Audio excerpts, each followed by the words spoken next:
Assalamualaikum warahmatullahi wabarakatuh. Di sini saya akan mempresentasikan mengenai materi Ta'rifur Rasul atau pengertian Rasul. Presentasi ini dibuat sebagai pengganti ETS Pendidikan Agama Islam. Perkenalkan, nama saya Hesti Sri Lestari dengan NPM 101220003. Saya dari Prodi S1 Manajemen dari Universitas Teknologi Digital. Berikut adalah pembahasan yang akan saya bahas dalam presentasi kali ini. Yang pertama adalah pengertian Rasul, yang kedua ciri-ciri Rasul, yang ketiga kedudukan Rasul, yang keempat kewajiban kita kepada Rasul. Ta'rifur Rasul atau pengertian ar-Rasul. Dari segi bahasa, Rasul berasal dari kata rosala yang berarti mengutus. Ada dua kata kunci untuk memahami definisi ar-Rasul, yaitu yang pertama, hamilur risalah atau membawa dan menyampaikan risalah. Mengenai hal ini Allah Ta'ala berfirman dalam Quran Surat Al-Ma'idah ayat 67. Hai Rasulullah, sampaikanlah apa yang diturunkan kepadamu dari Tuhanmu, dan jika tidak kamu kerjakan apa yang diperintahkan itu, berarti kamu tidak menyampaikan amanatnya. Allah memelihara kamu dari gangguan manusia. Sesungguhnya Allah tidak memberi petunjuk kepada orang-orang yang kafir. Yang kedua adalah qudwatu fitak bikir risalah. Menjadi qudwah atau contoh bagi umat manusia dalam melaksanakan ajaran yang dibawanya. Allah Ta'ala berfirman dalam Quran Surat Al-Ahzab ayat 21. Sesungguhnya telah ada pada diri Rasulullah itu suri teladan yang baik bagimu, yaitu bagi orang yang mengharap rahmat Allah dan kedatangan hari kiamat, dan dia banyak menyebut Allah. Namun, tidak semua orang yang membawa risalah atau ajaran dan menjadi qudwah atau contoh bisa disebut sebagai seorang Rasul. Karena Rasul yang diutus oleh Allah Ta'ala memiliki ciri-ciri khusus. Di antaranya, yang pertama, memiliki asyifatul asyasiyah atau sifat-sifat asyasiyah, yakni sifat-sifat dasar yang layak baginya. Misalnya, sifat sidik, jujur, amanah terpercaya, tablik menyampaikan, dan fatona cerdas. Sifat ini layak dimiliki oleh setiap rasul yang mengemban atau membawa risalah dari Allah Ta'ala. Yang kedua, memiliki al-mujizat atau mukjizat, yakni perkara-perkara luar biasa yang dapat dilakukannya dengan izin Allah Ta'ala untuk melemahkan mereka yang menentangnya. Salah satu contohnya adalah mukjizat Rasulullah Shallallahu Alaihi Wasallam ketika membelah bulan dengan izin Allah Ta'ala. Yang ketiga, adanya al-bisyarat atau berita gembira kedatangannya. Kabar gembira kedatangan seorang Rasul ada kalanya telah diberitakan oleh Rasul-Rasul sebelumnya. Allah Ta'ala berfirman dalam Quran Surat Al-Shop ayat 6. Dan ingatlah ketika Isa putra Maryam berkata, Hai Bani Israel, sesungguhnya aku adalah utusan Allah kepadamu, membenarkan kitab yang turun sebelumku yaitu Taurat, dan memberi kabar gembira dengan datangnya seorang Rasul yang akan datang sesudahku, yang namanya Ahmad Muhammad.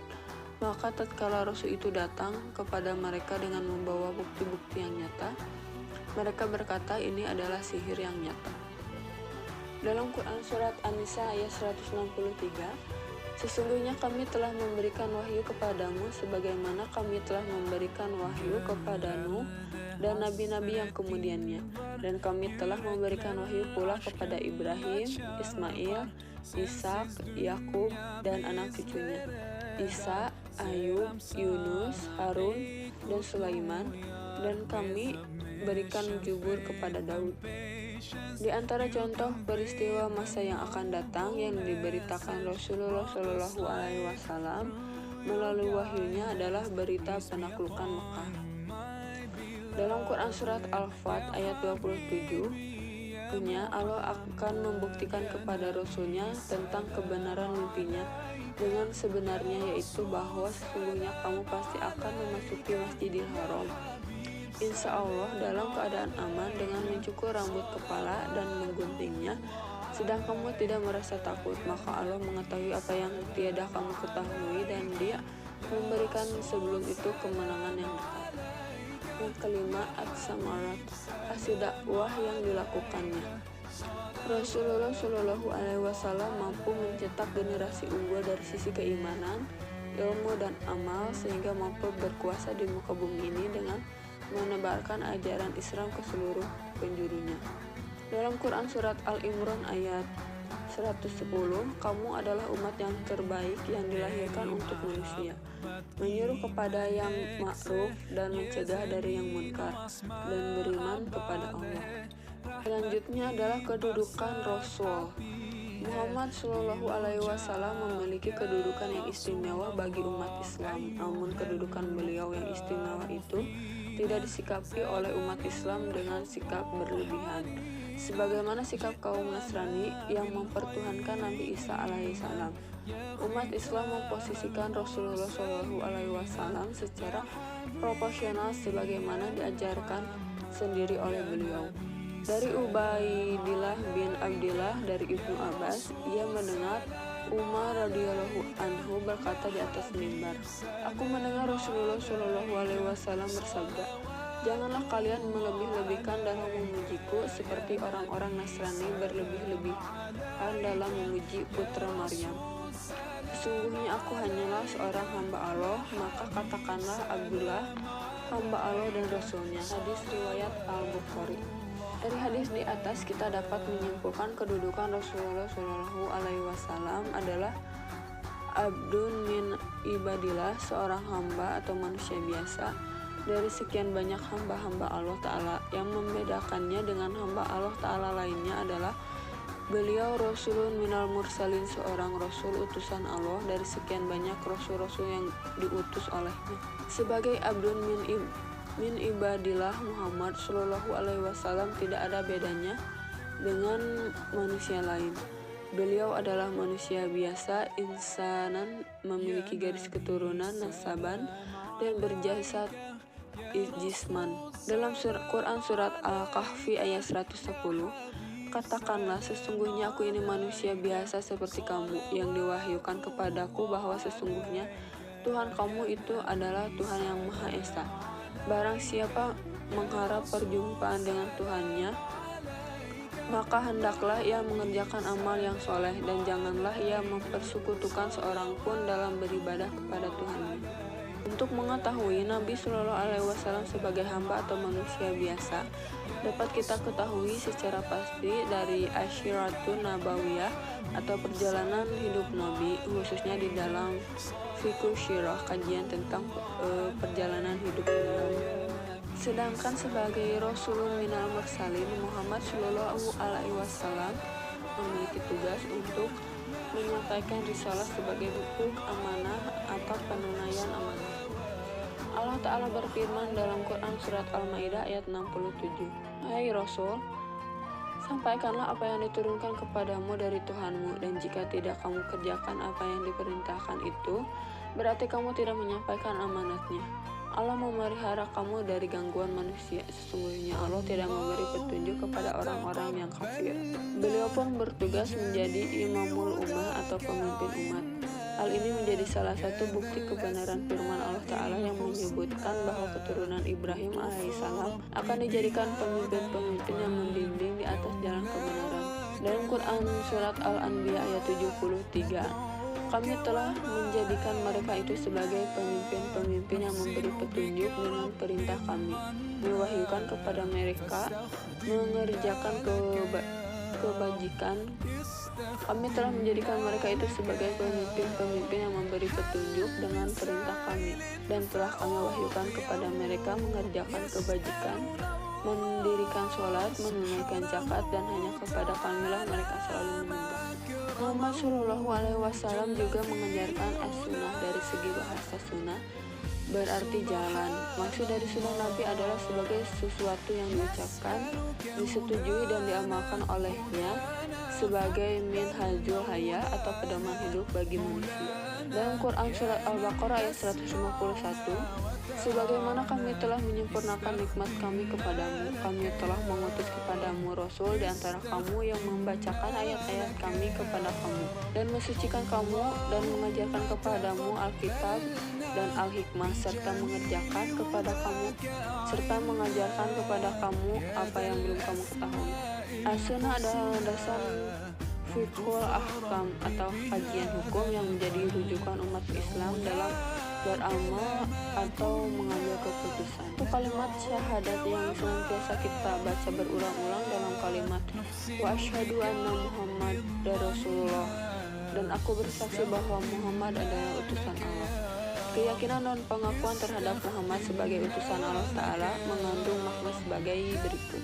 Pertama, tasdiqul fima akbar, membenarkan terhadap apa-apa yang disampaikan olehnya. Salah satu contoh teladan bagi kita dalam hal ini adalah Abu Bakar As-Siddiq yang dalam berbagai momen selalu menjadi orang yang terdepan dalam membenarkan Rasulullah Shallallahu Alaihi Wasallam. Ia termasuk golongan laki-laki yang pertama beriman di dalam Islam. Ia pula yang banyak mengorbankan hartanya untuk mendukung dakwah Islam. Dialah orang yang tanpa ragu segera membenarkan peristiwa Isra Mi'raj yang dialami Nabi saat orang-orang mendustakan peristiwa itu. Dialah yang menjadi teman Nabi dalam perjalanan hijrah ke Madinah dan seterusnya. Mereka yang membenarkan seluruh apa yang dibawa oleh Muhammad Shallallahu Alaihi Wasallam, itulah yang layak disebut sebagai orang yang bertakwa. Ta'ala berfirman dalam Quran Surat Az-Zumar ayat 33, dan orang-orang yang membawa kebenaran Muhammad dan membenarkannya, mereka itulah orang-orang yang bertakwa. Yang kedua, ta'atuhu fima amar, mentaati apa yang beliau perintahkan. Allah Ta'ala berfirman dalam Quran Surat An-Nur ayat 51, sungguhnya jawaban orang-orang mukmin bila mereka dipanggil kepada Allah dan Rasul-Nya agar Rasul menghukum mengadili di antara mereka ialah ucapan, kami mendengar dan kami patuh, dan mereka itulah orang-orang yang beruntung. Dalam ayat lain juga disebutkan dalam Quran Surat Al-Ahzab ayat 36, dan tidaklah patut bagi laki-laki yang mukmin dan tidak pula bagi perempuan yang mukmin apabila Allah dan Rasulnya telah menetapkan suatu ketetapan, akan ada bagi mereka pilihan yang lain tentang urusan mereka. Dan barang siapa mendurhakai Allah dan Rasulnya, maka sungguhlah dia telah sesat yang nyata. Yang ketiga, ijtanabu manaha anhu, menjauhi apa yang dilarang olehnya. Allah Ta'ala berfirman dalam Quran Surat Al-Hasyr ayat 7, apa yang diberikan Rasul kepadamu maka terimalah, dan apa yang dilarangnya bagimu maka tinggalkanlah. Dan bertakwalah kepada Allah, sesungguhnya Allah amat keras hukumnya. Sikap seorang muslim apabila telah mengetahui ada sebuah larangan dari Rasulullah Shallallahu Alaihi Wasallam yang sahih atau benar dan syarih atau jelas, maka tidak ada pilihan baginya kecuali menjauhi apa yang telah dilarangnya tersebut, walaupun larangan itu tidak disebutkan secara langsung di dalam kitabullah. Keempat, la na'budullaha illa bimasyara'a, kita tidak beribadah kepada Allah kecuali dengan apa-apa yang disyariatkan atau dicontohkan oleh beliau. Tidak dibenarkan bagi seorang muslim melaksanakan peribadatan yang tidak sesuai dengan apa yang disyariatkan oleh Allah Ta'ala melalui Rasulnya. Perilaku beribadah dengan mengikuti hawa nafsu atau sekehendak hati adalah mirip perilaku orang-orang musyrikin pada masa lalu. Allah berfirman dalam surat Asy-Syura ayat 21, apakah mereka mempunyai sembahan-sembahan selain Allah yang mensyariatkan untuk mereka agama yang tidak diizinkan Allah? Kiranya tak ada ketetapan yang menentukan dari Allah, tentulah mereka telah dibinasakan. Dan sesungguhnya orang-orang yang zalim itu akan memperoleh azab yang amat pedih. Tentu kita masih ingat hadis dari Ummul Mukminin Ummu Abdillah Aisyah radhiyallahu anha yang mengatakan Rasulullah Shallallahu Alaihi Wasallam bersabda, barang siapa yang mengada-ngadakan dalam urusan agama kami ini yang bukan berasal darinya, maka amalan tersebut tertolak. Diriwayatkan oleh Al-Bukhari dan Muslim. Dan dalam riwayat lain milik Muslim, barang siapa yang melakukan suatu amalan yang tidak kami perintahkan, maka ia tertolak. Lalu selanjutnya adalah kewajiban kita kepada Rasul. Dengan makna seperti ini, makna kewajiban kita kepada Rasulullah SAW yang pertama, al-imanu bihi, beriman kepadanya dengan keimanan yang tidak disisipi oleh keraguan sedikit pun.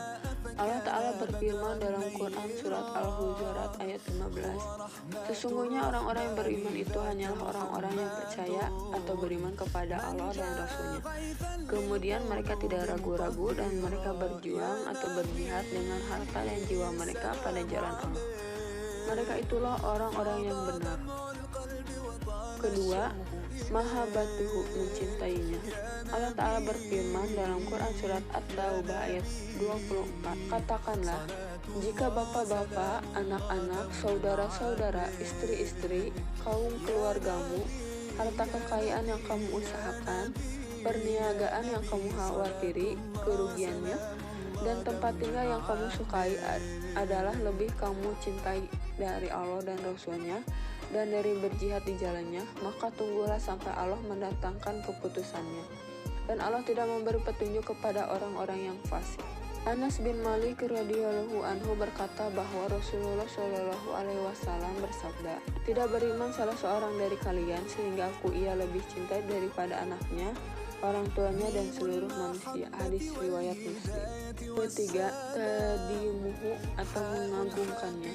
Tadimuhu artinya memuliakan dan mendahulukan sabda beliau Shallallahu alaihi wasallam atas segala ucapan makhluk serta mengagungkan sunnah-sunnahnya. Allah Ta'ala berfirman dalam Quran Surat Al-Hujurat ayat 1, hai orang-orang yang beriman, janganlah kamu mendahului Allah dan Rasul-Nya, dan bertakwalah kepada Allah, sesungguhnya Allah maha mendengar lagi mengetahui.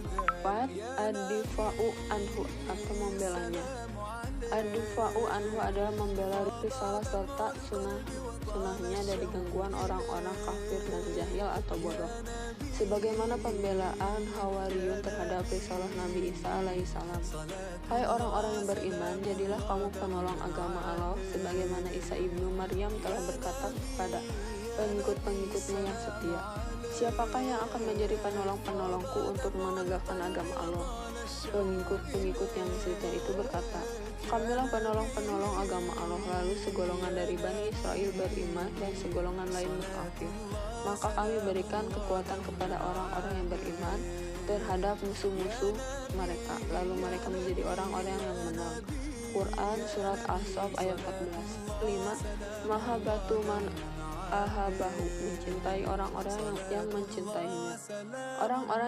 Orang yang benar-benar mencintai Nabi pastilah orang-orang yang beriman. Oleh karena itu, sebagai sesama hamba beriman, sebagai sesama pecinta Nabi, kita harus saling mencintai dan menyayangi. Allah Ta'ala berfirman dalam Quran Surat Al-Fat ayat 29, Muhammad adalah utusan Allah dan orang-orang yang bersama dengan dia adalah keras terhadap orang-orang kafir, tetapi berkasih sayang sesama mereka. Kamu lihat, mereka ruku dan sujud mencari karunia Allah dan keriduannya. Tanda-tanda mereka tampak pada muka mereka dari bekas sujud. Keenam, Ihya'u sunnatih, menghidupkan sunnahnya. Dari Amr bin Auf bin Zaid al-Muzani radhiyallahu anhu, Rasulullah Shallallahu alaihi wasallam bersabda, barang siapa yang menghidupkan satu sunnah dari sunnah-sunnahku kemudian diamalkan oleh manusia, maka dia akan mendapatkan pahala seperti pahala orang-orang yang mengamalkannya dengan tidak mengurangi pahala mereka sedikit pun. Hadis riwayat Ibnu Majah nomor 209. Syekh Al-Albani mensyahihkannya dalam kitab Sahih Ibnu Majah nomor 173. Menghidupkan sunnah Nabi menjadi kewajiban kita, terutama di saat sunnah-sunnah tersebut sudah banyak ditinggalkan oleh umat. Yang ketujuh, iksarul sholawati alaihi, memperbanyak sholawat kepadanya. Anjuran bersolawat kepada Nabi diperintahkan langsung oleh Allah Ta'ala dalam Al-Quran Quran Surat Al-Ahzab ayat 56, sesungguhnya Allah dan malaikat-malaikatnya bersalawat untuk Nabi. Hai orang-orang yang beriman, bersalawatlah kamu untuk Nabi dan ucapkanlah salam penghormatan kepadanya. Diriwayatkan dari Anas bin Malik radhiyallahu anhu bahwa Rasulullah Shallallahu alaihi wasallam bersabda, barang siapa yang mengucapkan salawat kepadaku 1 kali, maka Allah akan bersalawat baginya 10 kali dan digugurkan 10 kesalahan dosanya serta ditinggikan baginya 10 derajat atau tingkatan di surga kelak. Hadis riwayat An-Nasai nomor 1297.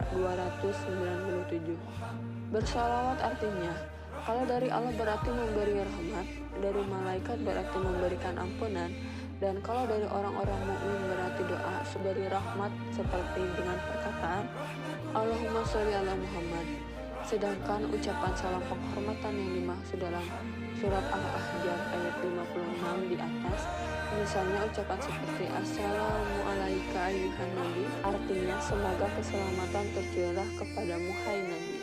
8. Ittiba'u man hajihi, mereka yang mengaku beriman dan mencintai Allah dan Rasulnya untuk ittiba kepada Muhammad Shallallahu alaihi wasallam.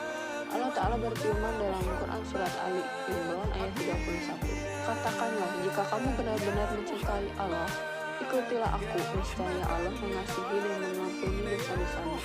Allah Maha Pengampun lagi Maha Penyayang. Wajib bagi setiap muslim untuk ittiba kepada manhaj atau pedoman yang telah digariskan olehnya. Secara bahasa, kata manhaj berasal dari kata nahaj yang berarti jalan yang terang atau al-jauhari al-syihah. Bisa juga berarti jalan yang ditempuh seseorang. Ibnu Abbas radhiyallahu anhuma berkata, demi Allah Rasulullah tidak meninggal dunia hingga meninggalkan jalan yang jelas. Hadis riwayat Al-Darimi nomor 83. Kesimpulan, wirat 1 risalatihi, mewarisi risalahnya. Artinya, kita harus melanjutkan risalah beliau dalam rangka menyebarkan petunjuk agama yang benar, sehingga diikuti dan dikenal keunggulannya oleh seluruh umat manusia. Dalam Quran Surat As-Saff ayat 9, mengutus Rasulnya dengan membawa petunjuk dan agama yang benar, agar dia memenangkannya di atas segala agama-agama meskipun orang musyrik membenci. Dan dalam Quran Surat Al-Fat ayat 28, dialah yang mengutus Rasulnya dengan membawa petunjuk dan agama yang hak agar dimenangkannya terhadap semua agama, dan cukuplah Allah sebagai saksi. Sekian presentasi yang dapat saya sampaikan. Mohon maaf atas segala kekurangannya. Dan semoga apa yang telah saya sampaikan bisa bermanfaat bagi kita semua. Wassalamualaikum warahmatullahi wabarakatuh.